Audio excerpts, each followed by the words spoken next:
Bonjour.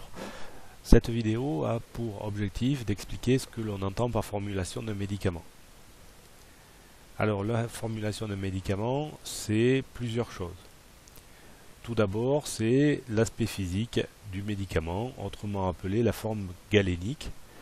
Alors il y en a plusieurs possibles, on en connaît de nombreux exemples comme le sirop, la pommade, le cachet ou la suspension buvable.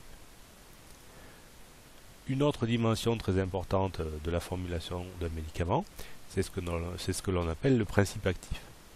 Un médicament est fait pour soigner une maladie, par exemple, et par conséquent, il va contenir une molécule qui est active sur l'organisme. Cette molécule qui est active sur l'organisme et qui soigne, ça s'appelle le principe actif.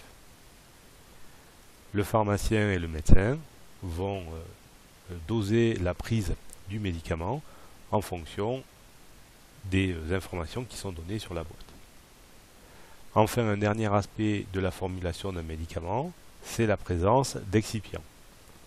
Les excipients, au contraire des principes actifs, n'ont pas d'effet ou n'ont pas d'action sur l'organisme, ou très peu. Dans les années 2000, la réglementation sur la vente des médicaments a été modifiée et on a vu apparaître la notion de médicament générique par opposition à un médicament princeps. Alors il faut revenir sur la fabrication d'un médicament.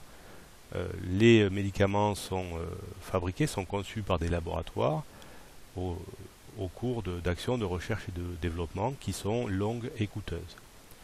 Par conséquent, lorsqu'ils déposent un brevet sur un médicament, un laboratoire a l'exclusivité de l'exploitation de ce brevet pendant un certain nombre d'années. Il fabrique un médicament dit princeps.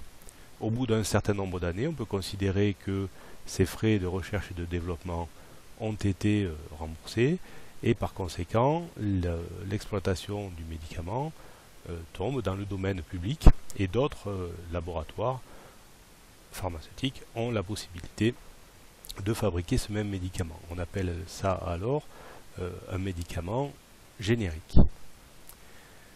Cela ne se fait pas n'importe comment évidemment, et il y a des conditions à respecter pour fabriquer un médicament générique.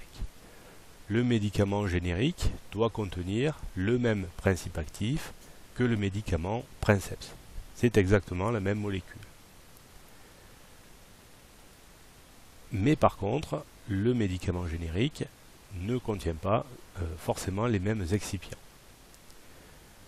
Il est à noter que ce médicament générique, bien souvent, a la même forme galénique que le médicament princeps.